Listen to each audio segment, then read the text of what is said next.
ये उन भक्तों के लिए जिनका स्वभाव अच्छा नहीं है, जिनका व्यवहार अच्छा नहीं है, जिनके विचार अच्छे नहीं है, वो भक्त बहुत ध्यान से सुनिएगा इस कथा को। तो पुणे के पास में एक गांव है पुरंदरपुर, वहां पर एक ब्राह्मण रहते थे। स्वरूप ब्राह्मणों का था पर स्वभाव वैश्यों का। वैश्य मतलब हमारे बनिया भाई लोग, उनके जैसा उनका व्यवहार था। कैसा? व्यापार करते थे, धन देते थे, उस पे क्या बोलते हैं उसको, ब्याज पे, ब्याज पे धन देते थे लोगों को। और अपना गल्ला खोल रखा था, गल्ले पे बैठते थे। ब्राह्मण का नियम है संध्योपासन करना चाहिए, यज्ञ करना चाहिए, अध्ययन करना चाहिए, ग्रंथों का अवलोकन करना चाहिए, पर ये सब कुछ नहीं करते थे।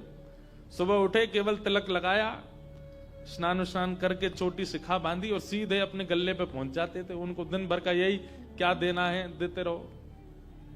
और इन सबके साथ साथ महाकंजूस, खूब धनवान थे। भगवान की कृपा से उन पर ब्याज का इतना धन आता था कि वो पूरे पुरंदरपुर गांव को अकेले भोजन करा सकते थे। पर इतने कंजूस थे, इतने कंजूस थे, दूध में अगर मक्खी भी गिर जाती तो दूध छान के पी जाते थे। और मक्खी को यूं पकड़ करके उसके भी 2-4 बूंद छींटा जो दूध के होते थे उनको भी लेकर पी जाते थे। दूध का क्या बिगड़े, इतने कंजूस। और कंजूसाई की हद तो तब पार हो गई, उनकी पत्नी का नाम था सरस्वती देवी। क्या नाम था? तो सरस्वती देवी जो थी, उनके पिताजी ने इसीलिए ब्याह किया कि भाई ये विप्रदेव जो हैं बड़े धनवान हैं, बेटी खुश रहेगी हमारी। तो सरस्वती देवी का ब्याह हो गया। उनकी मां ने, पिता ने जितने गहने दिए, ब्याह के अगले दिन ही, सब लोग इधर देखो, बहुत ध्यान से सुनो कथा। ब्याह के अगले दिन ही सुबह सुबह ब्राह्मण देवता उठे, देवी सुनो, सबरे गहने उतारो अपने। बोले क्यों? अरे देखो कितनी अच्छी नक्काशी की है इसमें, कितने अच्छे से तुम्हारे कुंडल बने हैं, कितने अच्छे तुम्हारे गले के हार बने हैं, हाथ के तुम्हारे बढ़िया कंगन कड़ूला, रोज पहनोगी तो घिस जाएंगे, उतार दो सबको। पत्नी ने भारी भारी सामान सब उतार दिए, कानों के कुंडल, नाक की बाली और गले का एक मंगलसूत्र रहने दिया, हाथ के कंगन रहने दिए, पैरों की पाजेब और पायल रहने दी। लेकिन पुरंदर, ये अपने ब्राह्मण देवता जो थे, इनको वो भी अच्छे नहीं लगते थे। रोज अपनी पत्नी को, तो क्यों इनको पहन के घूमती है, उनको दे दो, अंदर तिजोरी में रख दूं मैं। पत्नी कहती है तो सौभाग्य है, ये तो पहनने दिया कीजिए। महाराज कहते कहते 6 महीना हो गए, रोज टोकते। अब तो ये स्थिति में आ गए कि पत्नी के हाथ का भोजन नहीं करते थे। वो रोटी बनाती, बोले मुझे नहीं पाना, और अपनी दुकान पर जाके वो दुकान के बालक से कहते अपने घर से बनवा ला। दोनों भावना थी, एक तो नाराज थे पत्नी से कि गहने क्यों नहीं उतार रही है, दूसरा बढ़िया है घर का आटा बचेगा। इतने कंजूस। पत्नी बोली क्या करे, रात में बोली आप कैसे मानेंगे, बोले ये उतार दो जितने पहन रखे हैं। उसने कान के कुंडल भी उतार दिए, हाथ के कड़ूला भी उतार दिए, पाजेब भी उतार दी, गले का मंगलसूत्र भी उतार दिया। सब बिल्कुल कोरी हो गई बेचारी। केवल नाक की एक नथ रहने दी उसने। बोले एक तो रहने दीजिए, कम से कम इससे पता तो चले कि मैं सौभाग्यवती हूं। भाई सारे गहने उतार देना मां के लिए अशुभ होता है। पतली सी एक नाक में वो नथ भी नहीं थी, छोटी सी एक कील जैसी थी। उसके लिए भी बोले कि रात में तो उतारी दिया करो इसको भी। इतने कंजूस। सब उतार दिया। पत्नी बेचारी साड़ी में और केवल एक नथ लगा करके, मांग में सिंदूर भर के, बिंदी लगा के ऐसे घूमती थी। शादी ब्याहों में जबरदस्ती नहीं जाते थे। एक दिन पहले अपने आप को बुखार में हूं ऐसा बोल देते थे, क्योंकि गहने निकाल के देने पड़ेंगे, पहन के जाएगी। इतने कंजूस। कभी कभी जो व्यक्ति अति में संसारी होता है ना, ठाकुर जी को उस पे भी बड़े मजे आते हैं देखने में। ठाकुर जी कहते हैं, मतलब एक बात हमारी सुनना बहुत ध्यान से, इधर देखना सब लोग। कई लोग ऐसे होते हैं, और आजकल ज्यादातर ऐसे होते हैं कि भक्ति में भी हैं और संसार में भी हैं। अभी उनको पता चला कि कोल्हापुर में कथा चल रही, तो कथा में भी आ रहे हैं, और 4 दिन बाद का उनका रिजर्वेशन भी है कि कब हमको क्लब जाना है, कब पार्टी करनी है, कब उल्टा सीधा खाना है, वो भी उनका फिक्स है। हमारी बात बहुत कान खोल के सुन लीजिएगा, ऐसों का उद्धार कभी नहीं हो सकता जो ना इधर के हैं ना उधर के।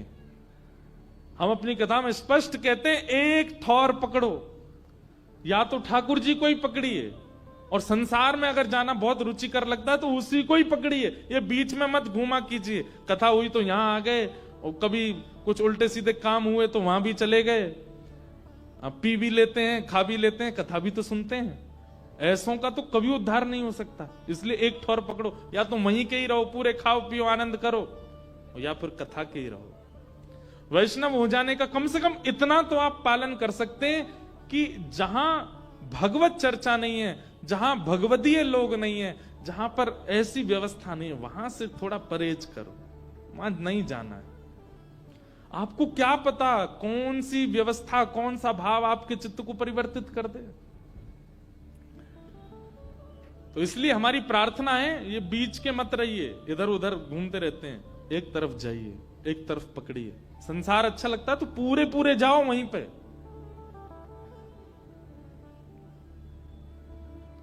तो कभी कभी ठाकुर जी पूरे पूरे संसारियों पे भी ठाकुर जी रीझ जाते हैं। ठाकुर जी बोले, भाई ये ब्राह्मण देवता बड़ा बहुत अच्छा लग रहा हमको। क्यों? बोले इतना कंजूस तो हमने कभी नहीं देखा है, बहुत भयंकर कंजूस है। ठाकुर जी का मन आ गया उस पर। अच्छा, जो पत्नी थी ना सरस्वती देवी, वो बड़ी भक्ता थी, वो तो नाम जप भी करती थी, वो दर्शन करने के लिए भी जाती थी, लेकिन ये नहीं जाते थे उसके साथ। वो अपने माता पिता के मायके जब जाती थी, मायके वाले लेके जाते थे उसको दर्शन कराने, ये तो कभी नहीं लेके जाते थे, तो कंजूस थे, खर्चा होगा। और मायके भी खुद नहीं लेके जाते, इनके भाइयों से बोल देते तुम्हें ही आके ले जाओ, उसमें भी खर्चा ना हो मेरा। सोचो कितनी ऊंचे लेवल के कंजूस। तभी ठाकुर जी का मन आ गया इस पे, तो इसको देखूं मैं एक बार। और हमारे श्री पंडरीनाथ भगवान, श्री विठ्ठल भगवान एक दीनहीन से ब्राह्मण का रूप धारण किया, फटी सी धोती पहनी, कुचैली मैली सी कुर्ता पहने, और पुराना काला सा जनेऊ धारण किया, और महाराज ऐसी तिलक सा लगा करके बिल्कुल दीनहीन, झुर्रियां पड़ रही हैं मुखमंडल पर, और ऐसे हाथ जोड़ते हुए इनके दुकान पर पहुंच गए। रूप रंग देख करके ही पहले तो ब्राह्मण देवता समझ गए, बोले अरे ये और आ गया, ये कुछ देना वेना तो है नहीं, मांगेगा। कहो तन पे नहीं लगता, चल दिए कलकत्ता, क्या करने आए हो? ठाकुर जी बोले, बहुत गरीब ब्राह्मण हूं मैं, मेरी बेटी का ब्याह होने वाला है, अपनी पुत्री का ब्याह करना है मुझे, और मुझे ब्याह के लिए थोड़ी व्यवस्था चाहिए धन की। आप तो बहुत बड़े धनवान सेठ हैं, कृपा कर दीजिए ना, कुछ दे दीजिए मुझको, मैं अपनी बेटी का ब्याह कर दूंगा और थोड़ा ठीक हो जाएगा। या तो धन दे दीजिए, नहीं तो कुछ सामान दे दीजिए, सामग्री दे दीजिए, मैं उसी से कुछ ना कुछ तो व्यवस्था करूं। तो ये जो ब्राह्मण थे ना, ये जबरदस्ती रफू की हुई धोती और कुर्ता पहन के जाते थे कि कोई मांगने वाला आ जाए तो उसको दिखा दूं, देखो मेरे खुद के कुर्ता फटे, मैं तुमको कहां से दूं। तो ठाकुर जी को दिखाने लगे, ये देखो मेरी धोती यहां से उधरी हुई है, मेरा कुर्ता यहां से फटा हुआ, कैसे तुमको दूं, मैं खुद नहीं अपने नए खरीद पा रहा, तुमको कहां से दूं भाई। ये सब तो केवल बाहर का दिखावा है, मेरे पे कोई पैसा वैसा कुछ नहीं है, दूसरों का धन ले रखा है मैंने। भैया चलते बनो, कहीं और जाओ, किसी और से मांगो, भगवान करे तुम्हारी बेटी का ब्याह बहुत अच्छा हो। बोले मुझे या तो धन दीजिए, नहीं तो मैं यहीं बैठा रहूंगा। ठाकुर जी जिद पे आ जाएं तो उनको कौन हटावे। ठाकुर जी वहीं बैठ गए द्वार पे, बोले मुझे धन दो, ऐसे तो नहीं जाऊंगा, मैं आपके दर पे आया हूं, कुछ तो लेके जाऊंगा, मेरी बेटी का ब्याह है। अंत में हार करके ब्राह्मण बोला, देखो मैं ऐसे नहीं देता हूं, कुछ लाओ, मेरे पास गिरवी रखो, पैसा ले जाओ, और जब पैसा हो जाए तो पैसा देके अपना सामान ले जाना, तुम पे है कुछ देने के लिए? ठाकुर जी बोले, मुझ पे तो कुछ भी नहीं है, मुझसे कुछ काम करा लीजिए दुकान में, मैं ये कर दूंगा, आपकी साफ सफाई कर दूंगा, इतना कर सकता हूं, उसके बदले कुछ दे। बोले उसकी जरूरत नहीं है, सब है नौकर चाकर मेरे पास, मैं तुम्हें बस इतना कह सकता हूं, कोई मूल्यवान सामग्री दो, पैसा ले जाओ, और जब पैसा हो जाए तो पैसा वापस दे के सामग्री ले जाना। मतलब इतना भी दान नहीं कर सकता मैं।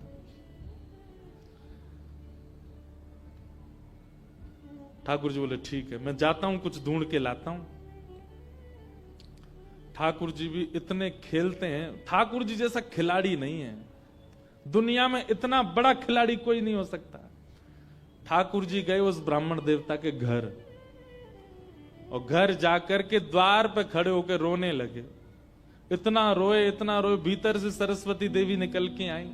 अरे अरे अरे अरे ब्राह्मण देवता, आप इतना रो क्यों रहे हैं, क्या बात है?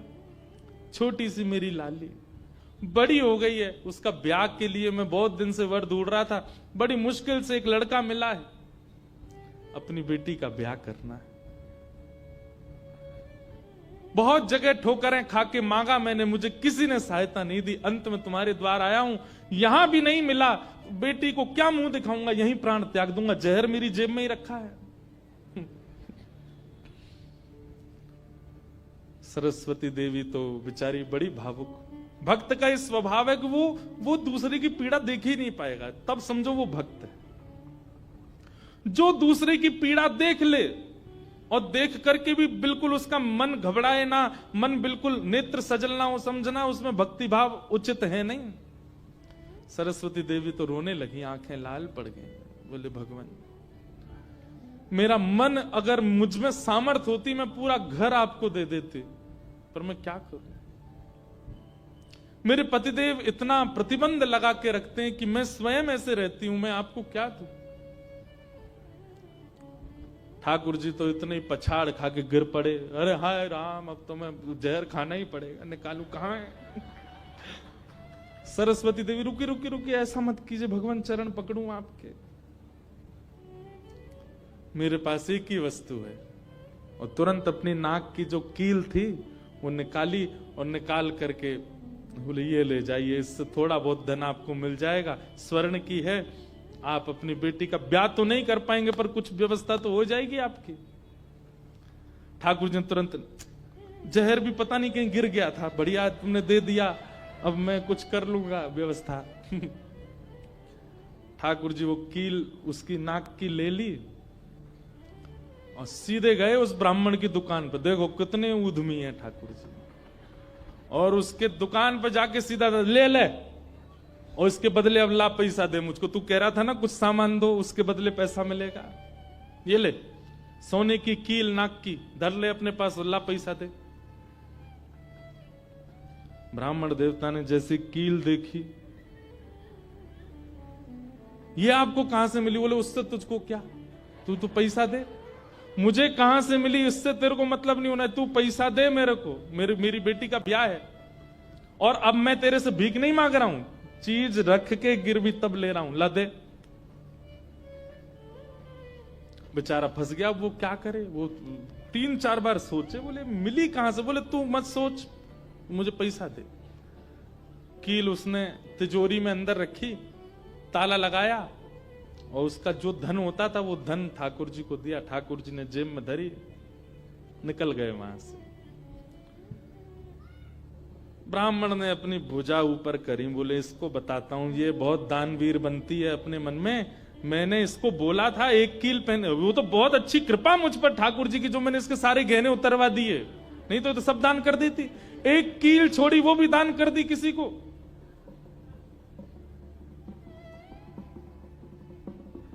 पहुंच गए। अब यहां वो ब्राह्मण जा ही रहा था अपने घर, उससे पहले दुकान का जो मुनीम था वो बेचारा सरस्वती देवी को बहुत मानता था, कभी कभी सहायता कर देती होंगी उसकी। वो सेठ जी से, इनसे ब्राह्मण देवता से पहले ही दौड़ के गया और जाके बोला, मैया आज बचो आप।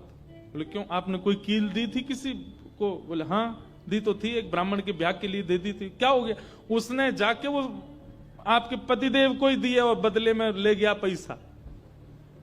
सरस्वती देवी, हाय नाथ अब नहीं बचूंगी, वो तो बहुत डांटेंगे।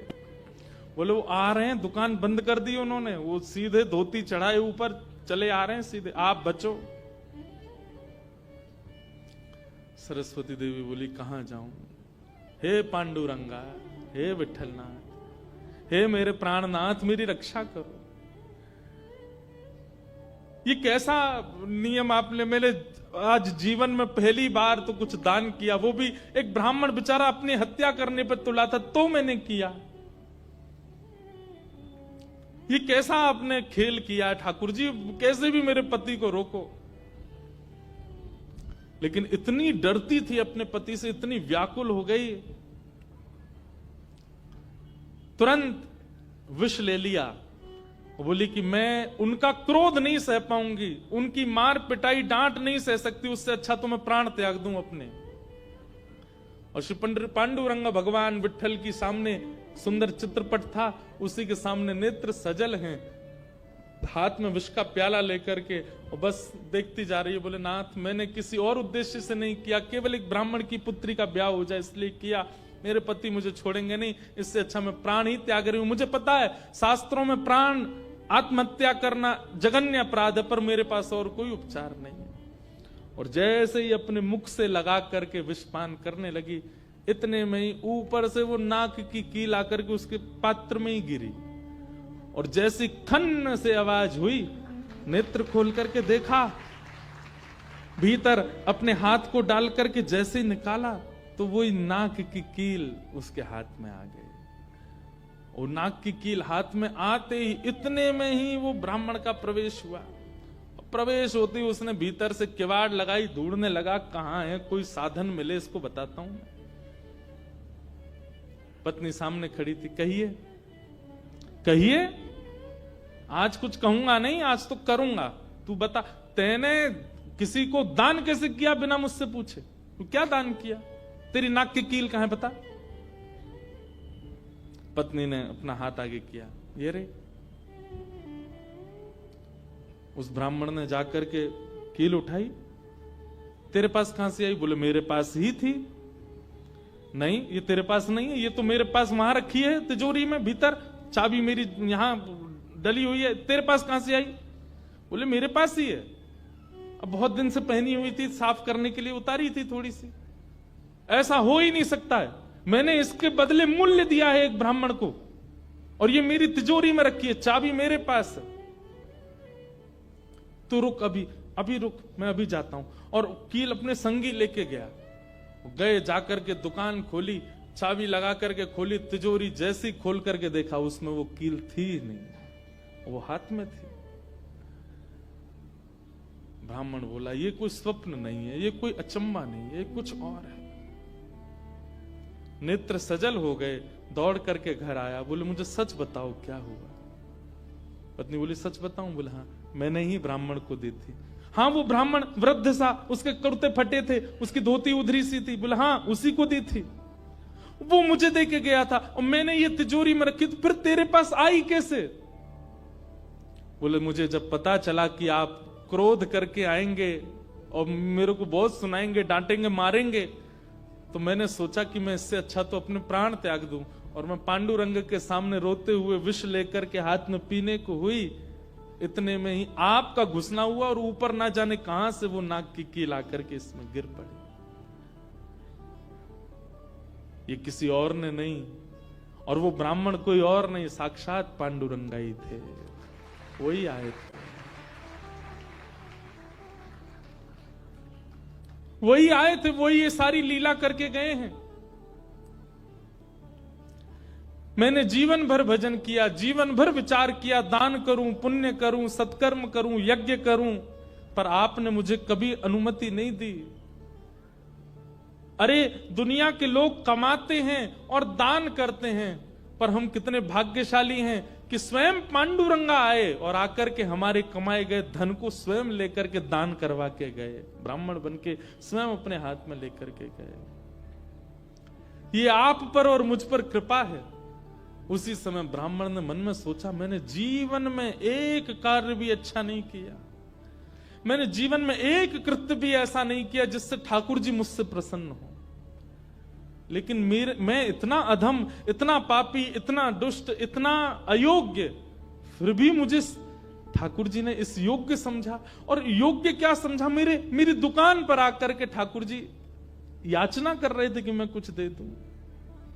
मैं कितना बड़ा दुर्भाग्यशाली कि ठाकुर जी मेरे द्वार पर आए और मैंने कुछ नहीं दिया उनको, उनसे हट किया, उनसे कहा कि कुछ लेके आओ तभी तुमको दूंगा। मेरी वजह से ठाकुर जी को श्रम सहना पड़ा। कितने कृपालु हैं बंधुओं ठाकुर जी, आपके अवगुण नहीं देखते। मैं एक बात कथा में कहा करता हूं कि मानव में और परमात्मा में अंतर क्या है। मानव वो जो सब अत्यंत गुणवान में भी अवगुण देखता है, और ठाकुर जी कौन, जो अत्यंत अवगुणी में भी एक गुण देख लेते हैं। इसमें ये गुण है। हम आप कैसे हैं, हमारे सामने 100 प्रशंसा कर दी जाए एक व्यक्ति की, और वो व्यक्ति हमारे सामने आ जाए तो हम उससे 5 मिनट मिलने के बाद जब वापस जाएंगे तो वो कहेगा, बताओ कैसा था, अच्छा था ना लड़का, मैंने उसके बारे में तुमको बताया था, अच्छा ठीक था, लेकिन उसमें भी ये कमी थी। हम कमी बहुत जल्दी ढूंढ लेते हैं।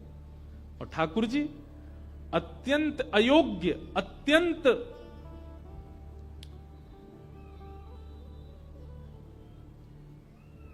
विचलित व्यक्ति में भी एक गुण खोज लेते, इसीलिए वो ठाकुर जी। उसी समय उस ब्राह्मण देवता ने विचार किया कि अब किसके लिए जीना है। अपनी दुकान बंद कर दी, दुकान को बेच दिया, घर को बेच दिया, और पत्नी के साथ आ गए श्री पंढरपुर। और पंढरपुर में विठल भगवान के आगे आकर के बहुत रोए, याचना करने लगे, नाथ मेरे दुकान पर आप खड़े हो गए आकर के, और मैंने आपको इस प्रकार से दुत्कार दिया, इस प्रकार से आपको कर दिया। बहुत रोए।